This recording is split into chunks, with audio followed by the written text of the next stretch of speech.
swole, pockets on swole.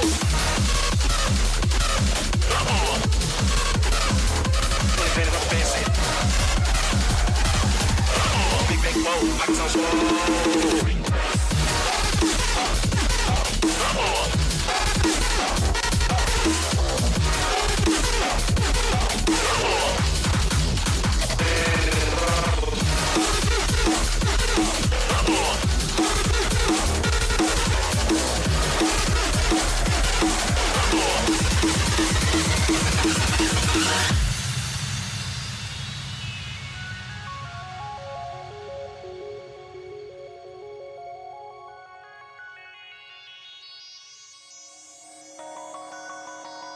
Alrighty, hello everybody, and welcome back to the 1K World Cup 2025, presented by Joke.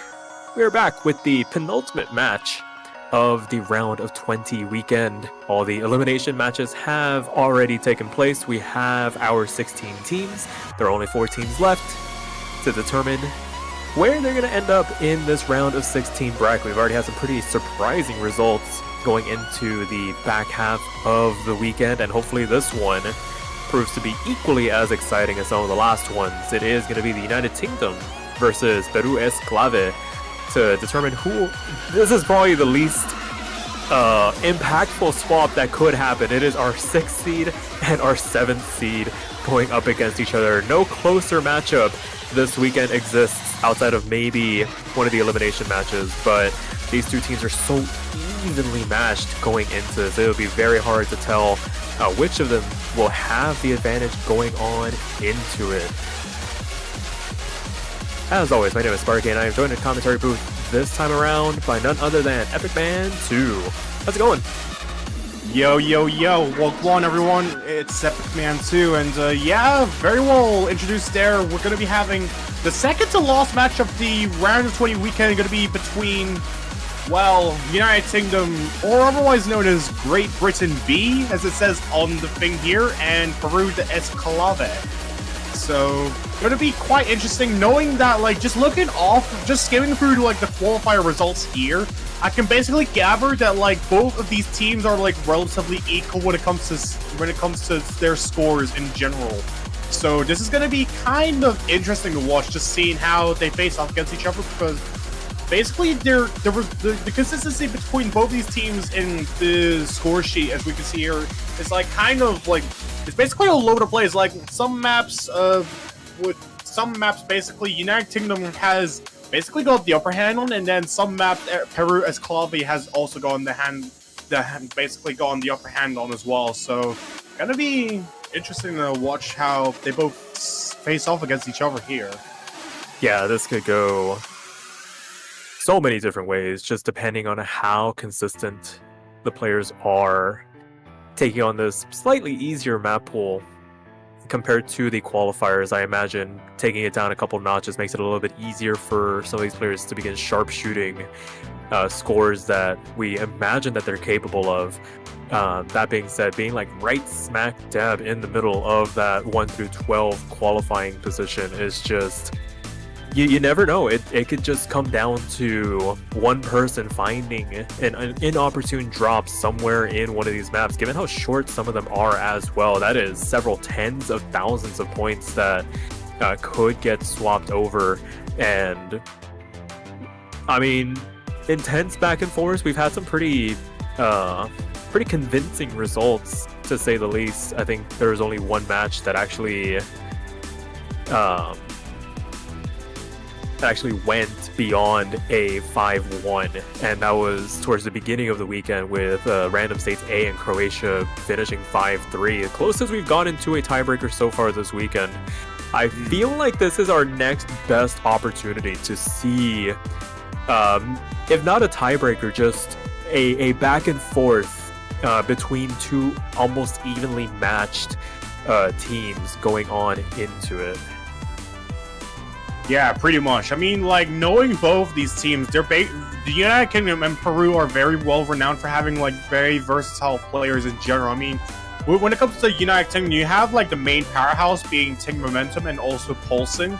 But then on the side of Peru as clave, you also have the likes of Alamagno, Free, Baje de Prueta, and then Brunix. So, I mean, I'm not too familiar with like every single one of these players, but like I'm kind of interested to see how both of these teams are going to be facing off against each other. Because yes, I do recognize some of them, but from what we can see here, it seems United Tingdom is going to be winning the rolls by only 4 points. Yeah, if that isn't a sign of what is to come, just very, very close positionings. It's going to be very, very exciting once we get into the actual picks. And thankfully, we don't have much in terms of pomp and circumstance. No bans this tournament. No warm-ups either, so we're going to get straight into that first pick from United Tingdom here. And going into this, sorry to cut you off there, but I'm not sure what a good first pick would be here. This is going to be it's going to give us a lot of insight as to what the strategy is potentially going to be. I mean, for me personally, like, I think I would go for something that's like a bit more on the technical side of things, because looking at the qualifiers, it looks to me that United Tingdom was able to outmatch Peru as clave just by a bit on maps like Fearless Living and also Aquira for that matter. So I have a feel, but it seems like they're gonna go Senorita Bonito to start things off here. Yeah, I can get behind that. If we're going for maps that do have some technical aspects, I feel like Senorita Bonita is a pretty good, comfy start without diving into maybe some of the harder maps in this pool. Maybe just kind of scope things out, see how they're feeling in terms of how they stack up to the likes of Alemagno and Brunix on the other side. So this is going to give us a lot of insight, and I'm not really sure who has the advantage here. I know players like Ting are really good in like 4-key LN. I'm not sure how well it translates to 1-key LN, but I mean, given how they performed in the qualifiers, as you mentioned, being kind of like the focal point of this roster for the red side here, I imagine it's going to be them kind of doing the bulk of the heavy lifting, with Pulsing just being there in support, just basically trying to either maintain a full combo going through this, or if need be, stepping up to the plate here. And Alemagno being a veteran at this point for Peru in terms of 1-key play, has been in and around a couple of the past iterations of different tournaments. Kind of the known commodity in this lobby. We have Dinky as well, who is, I believe, renamed to Baje de Puerta, but with them tagging in, this is a very formidable duo as well, capable of swinging some pretty high scores on early game pools. And it looks like the players are in, they are ready. We can get into this first map of this best of 9 here.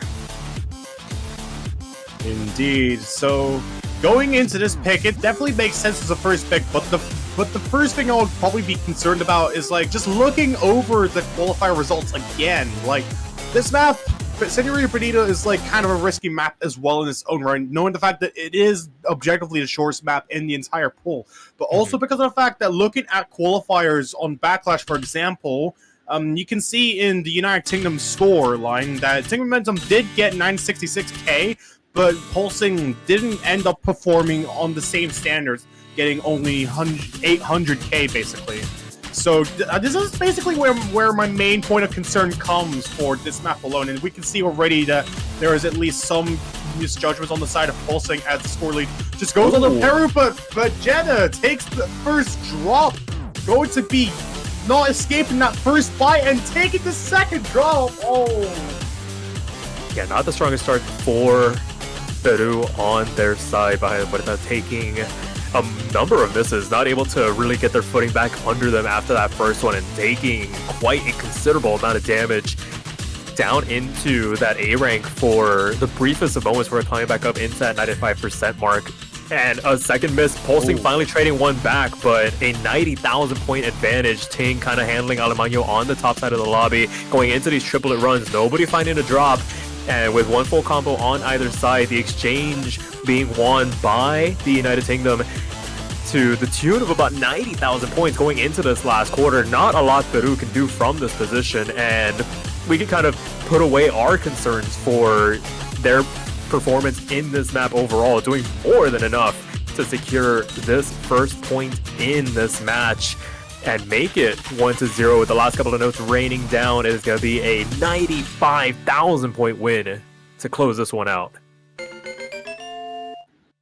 The victory lap comes around and United Tingdom winning the first point. Nearly tied. Wait. They literally almost tied each other. Bro, it's only a difference of 2 perfects and 1 miss. I wonder where I've seen this before. Yeah, that's crazy. I mean, to be fair, for all the credit, I mean, Peru having nearly the same ratio amongst themselves as well, but just that one bad section towards the opening portion of that map doing more than enough. You can see what one miss can do on a map this short. The fact that Ting and Pulsing nearly tied, one miss separating them, it's 25,000 points. Kind of goes to show how volatile some of these picks can be. Absolutely, and with United Tingdom riding off of that first pick, it seems like Peru is going to be the next one to pick. So Peru looking to counter the pick from early that United Tingdom has won. I think it would probably be safer if they went for a map that is probably like maybe not as like sort of technical in the terms of like it's alternating, but like maybe we can probably see some like I think at the same time there's like a lot of options that they can like sort of like skim through here, like as we can see on the board here. So I wouldn't be too surprised if they went for something like icicles, but at the same time, like I feel like that would be something that would be a bit risky to throw out like early on unless they're like incredibly confident. But they're going to be picking classic one either way. It's going to be the icicle track. Yeah, very popular pick so far this weekend. Very much a comfort pick for a lot of players. This is going to be a straight up ratio check. Like, how low can you keep that 300 count between all 4 of the players in this lobby? Brunix checking in for Peru. It's basically a 200 is not allowed in this lobby. It is going to swing things wildly if we start seeing accuracy drops like that, and God, heaven forbid that there's a miss, because I imagine first team to miss is going to be on the losing end of this map. Yeah, and that is definitely something that you don't want going into a map like this, where it's like basically one of the most straightforward picks that you would be offered in a pool like this. Like, it has like its fair share of streams and also its rhythm changes, like especially on a song that has like many different sections, such as the title track in particular. I mean, it is one of those like Midwest emo sort of rock songs that you would get like pretty much in like various tournaments, especially, and so far so good.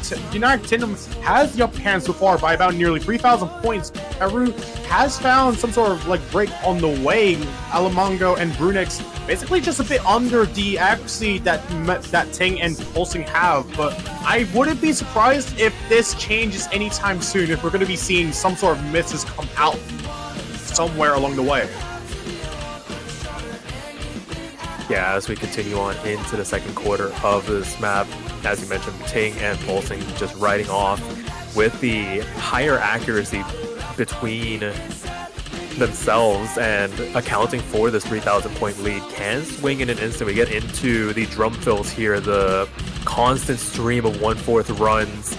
Nobody getting caught out by it so far, but Pulsing going to be picking up the first drop, going into the middle portion of the map, swinging the lead back on over to Peru. No trades back on their side. They might not have the highest of accuracy, but doing more than enough to put themselves in a position to capitalize on those potential mistakes. And now they are in the driver's seat for now. Not out of the woods by any stretch of the imagination, but with Ting finding the drop as well. That's going to put some more daylight between themselves and the United Kingdom as we continue on into the last quarter of the map. 20,000 points to the good. Both FCs still intact on their side, above that 400 combo cap as well. Going to help increase this lead as we continue on. There's still a swing doublet section to contend with, but I think the worst of it is over if you are Peru. Yeah, Peru very lucky to have made it out of that section without missing. United Kingdom over the combos on the side of Tingdom basically gone in an instant just from the section alone, just before the chorus could hit. But Alamonga and Brunix have been so locked in going into this pick that they might as well secure unless something happens. But there really is not enough time, as the ending just basically happens at the end of this section of the chorus. Man, what a doozy. Yeah, better ratio on the side of the United Kingdom, but those singular misses, that essentially both players losing 15,000 points, accounting for that full 30k at the end of the day. Alemano taking the MVP there, able to V1SS. Brunix not too far behind. Some shaky 100s there at the end of the day, but no harm, no foul when all is said and done, and we are locked up 1-1 here. Absolutely, Brunix, despite the shaky performance and getting some of those like imperfections in their performance, it still gets the job done either way. And now both the teams are tied to start things off. 2 classic picks down, and now is the United Kingdom's turn to pick next. What they are going to decide next, I am not sure, but I wouldn't be surprised if they go for yet another classic pick, or if they sort of like go a bit more into the left field to pick something else, like maybe Sakina Juliet, or maybe something else like Waterflow, perhaps. Maybe. I mean, given how comfortable they looked on Señorita Bonita, maybe something like Palm Shot as well.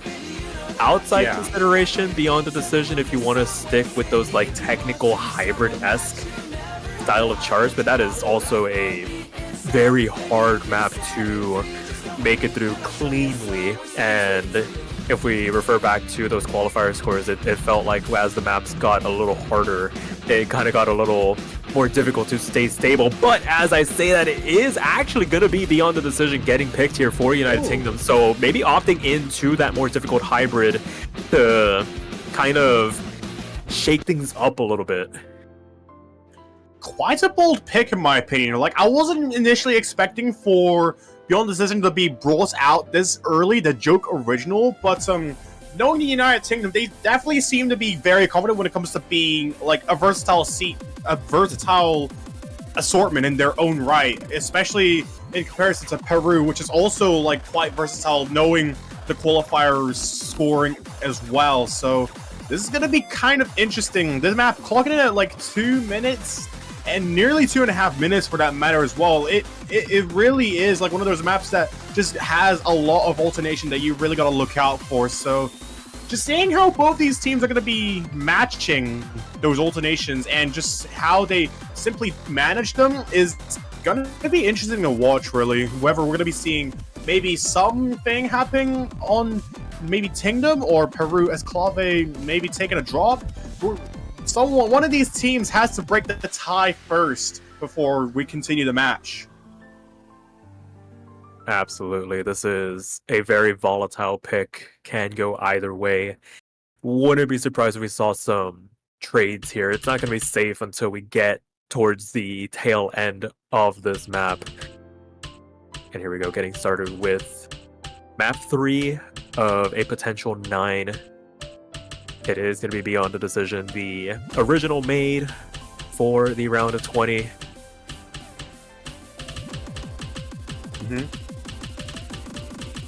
And everybody getting off to relatively strong starts here.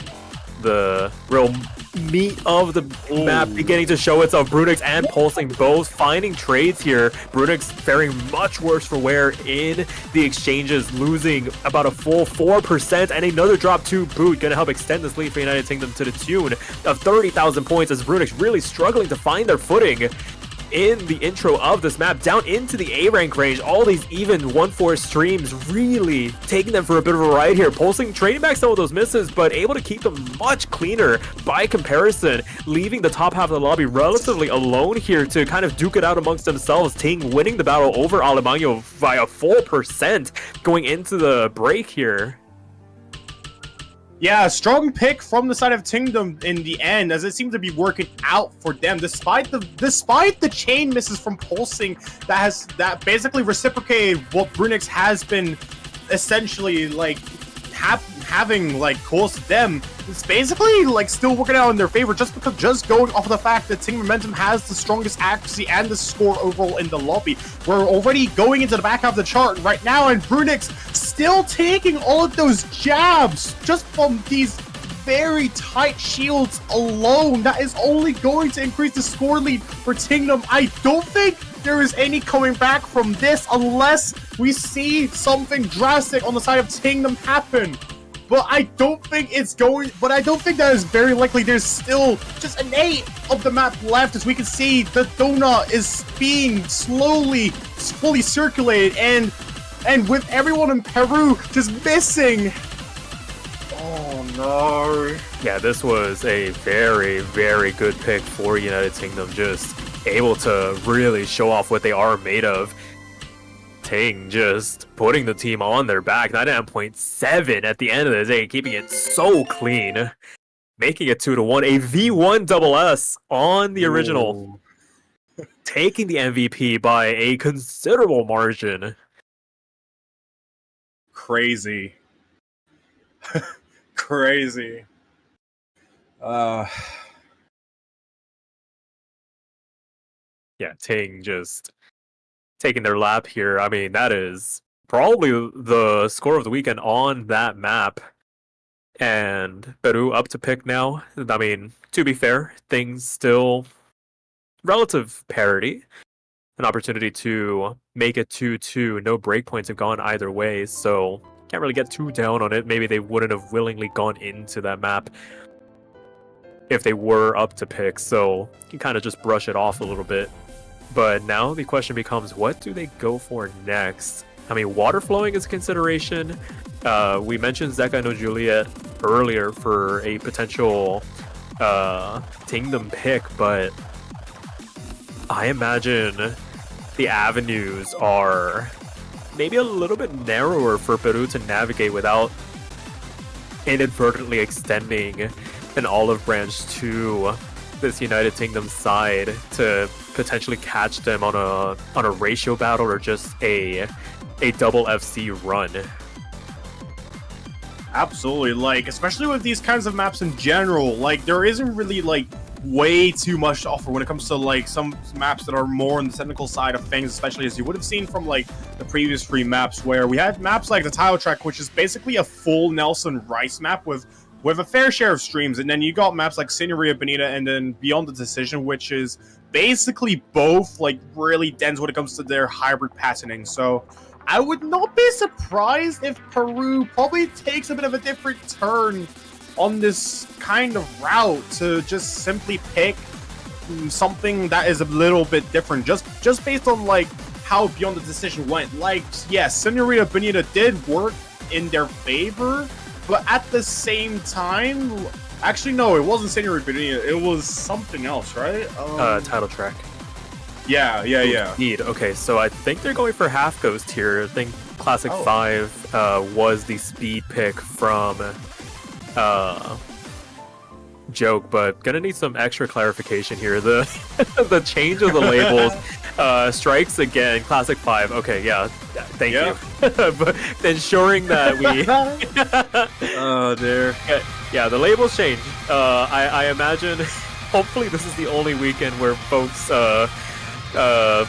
get those labels mixed up. You can tell some of us have been around for a while, because we do remember this as the speed map from a couple years ago, so able to get that clarified. And I'm not entirely against this pick as a whole. It is very physically demanding, very Rice oriented. There are a couple of choke points in the early goings when you get into these, like, triple it into single tap alternating patterns, it gets very hard to read through if you're dealing with nerves. But we see Alemano and Baje de Puerta check in on their side. I imagine Ting and Pulsing are going to be the main two for the United Kingdom going on in this match. But as we get this one underway, it's going to be really determined by this first half, putting in the work here to ensure that they have enough of a cushion to maintain the outro. But Alemano going to be picking up the first drop on this aforementioned triplet into single tap section. Not going to do the most damage, down into the low 99 range, and it's early enough that they have enough time to recover from it and bring themselves back into a position where they can contribute to the score. It's only about 12,000 points, but and Baje de Puerta finding the break on the slider and an extra miss as well, going to double the lead for United Kingdom. And now the opportunity presenting itself, a breakpoint opportunity for United Kingdom if they can keep this run clean, and both of them are doing fantastic work so far.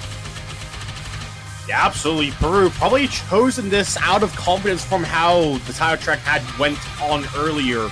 But at the same time, just knowing how this is like a lot faster and a lot more difficult, like in contrast to the title track, I don't think this is going in their favor entirely by a lot, considering the fact that we're already halfway through and now Tingdom has basically 50,000 points nearly in a lead, and so far Pulsing and Ting are just yet to miss something. I wouldn't be surprised if Pulsing was to miss something like later on, just knowing how the consistency on his side like sort of went. But is there really like much potential for it to happen? I mean, there's still like quite a bunch of dead sections, and as I say it, but that was a relatively clean miss as well. That's not going to matter way too much in the grand scheme of things unless we see even more shots taken on the side of Tingdom, in which it's going to have to happen very fast. Otherwise, it's probably already over. Oh, wait. 8,000 points. No, that's not enough time. That's the last LN. Oh, heart and mouth moment. Potentially there. If Alemano had managed to hang on there, that could have potentially swung back to them. But first breakpoint unlocked for United Kingdom here. A 995k from Ting.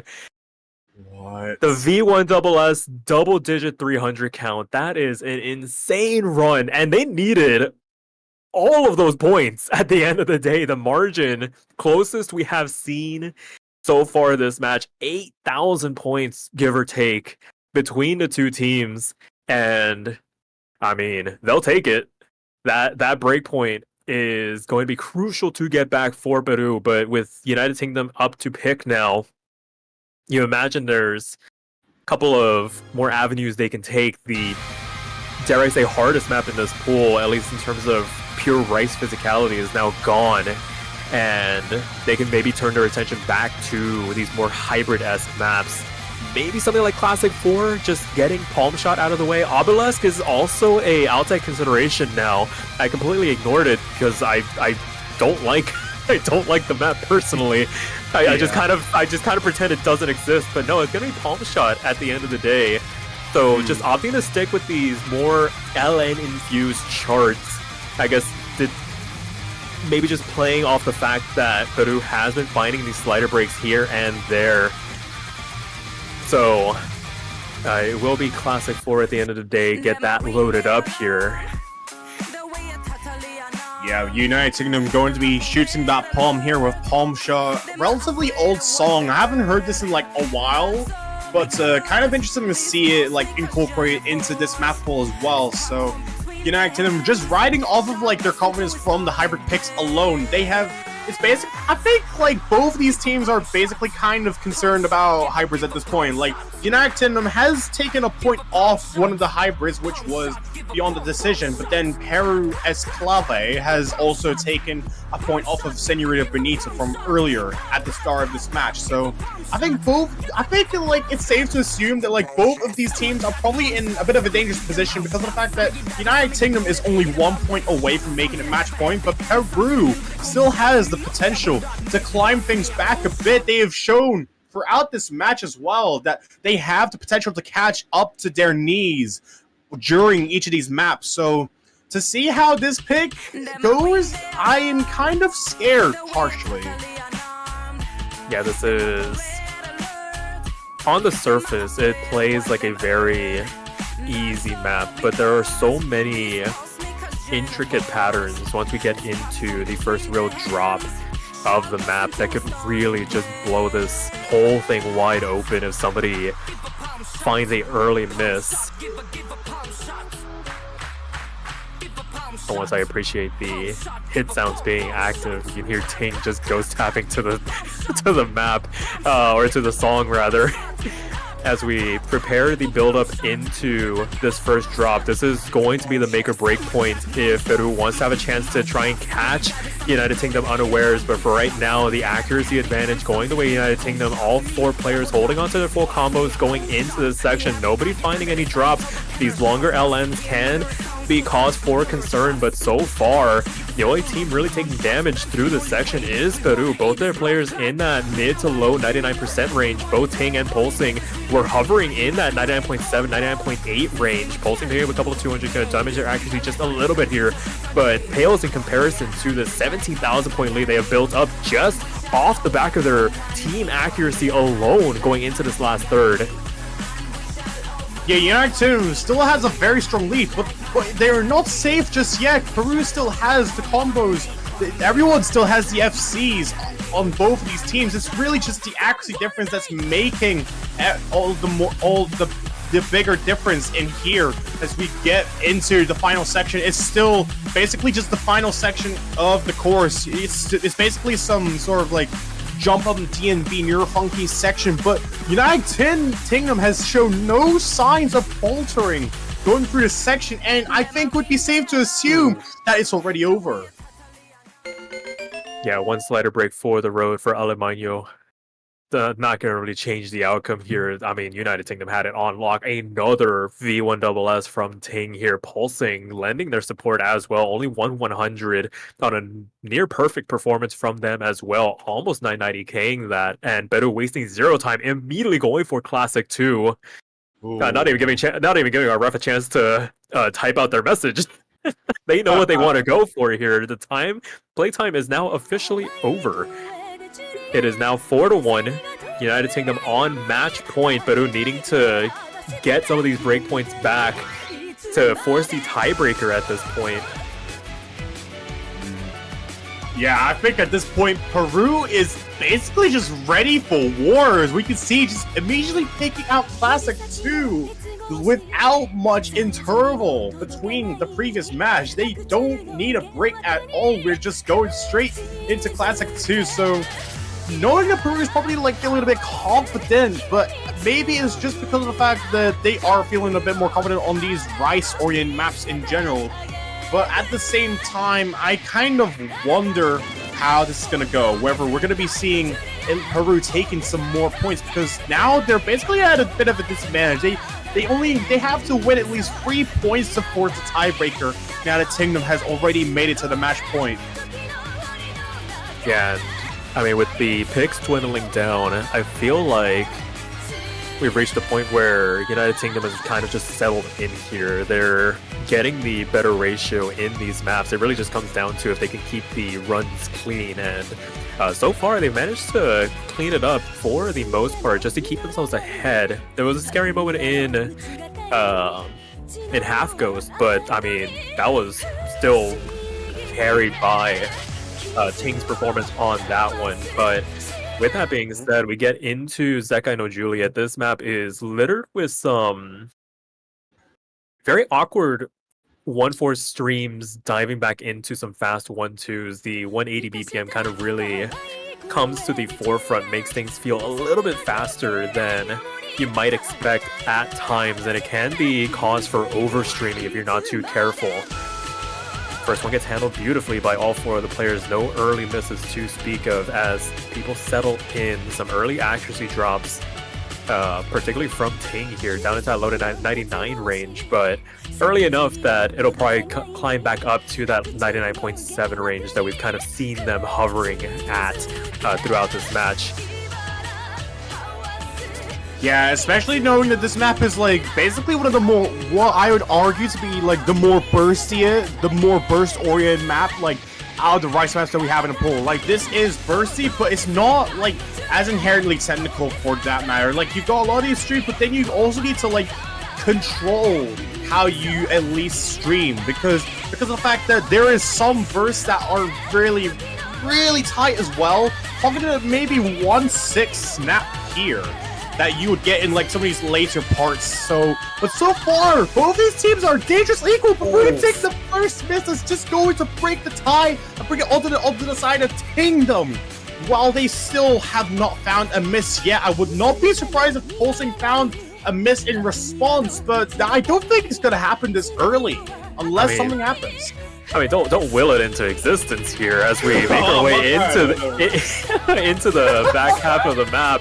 I mean, we have Brunex making the recovery run, was able to keep that miss relatively clean. We've seen messier ones from Peru's side where they lose like full percents, but only tenths to speak of. Doesn't let the lead climb fully out of control, but with both Ting and Pulsing up over that 400 combo cap, Brunex gonna find yet another drop, and that one's gonna start doing some pretty significant damage. There is gonna be a very long time before they can even hope to get over that 400 combo cap to start wrenching some of this lead back.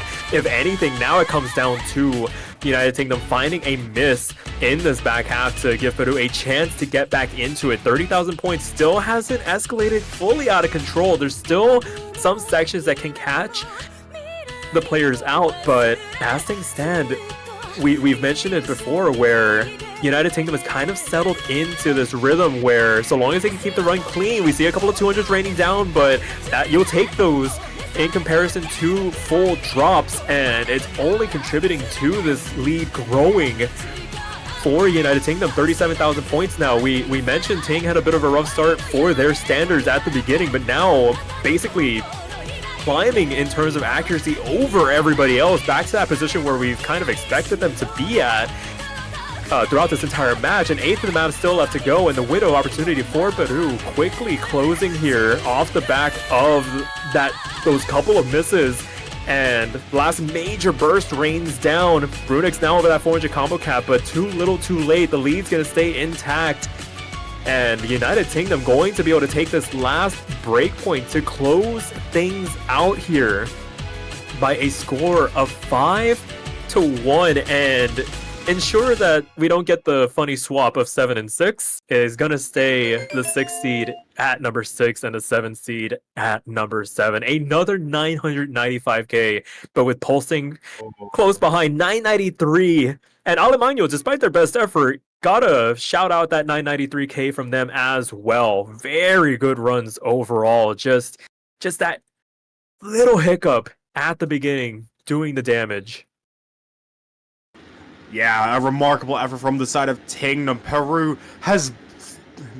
put up such a strong fight as well throughout some of these picks as well. Like, it could have definitely gone into their favor had there been like maybe some more instability on the side of Tingdom, but at the end of the day, it didn't seem as... Okay, at the end of the day, going to be Tingdom punching their ticket into the round of 16 with a clean 5-1 victory as well. And Peru also making it into the same bracket as well, although I don't know who they're going to be facing. Looks like with United Tingdom winning, they'll be playing against the 11th seed Mixed Indonesia. And because of the upset earlier this weekend of Mexico over China, Peru will actually be facing off against China next weekend. Damn, well that's going to be kind of interesting. That's going to be interesting to watch, actually. I mean, I don't think it's very common that Peru and China actually face off against each other when it comes to national tournaments, basically. Or sub-national, basically, but yeah. Yeah, it's going to be indeed very interesting once we get into round of 16. But only one match left. It is going to be the United States, the main, I think it's the main United States, going up against Sweden to close out the round of 20 weekend. That'll be coming up in about 2 hours. So we're going to close up shop here, take a bit of a break, and we'll be back to bring you the final match of round of 20 shortly thereafter. I believe we have a time for it. I think it's going to start the hour after that match is over. The round of 16 map pool showcase got to show the players what they're going to be in for going into next weekend, now that we'll have the round of 16 bracket fully solidified. But until then, we'll catch you guys later. Yeah, see you around and catch you in about 2 hours.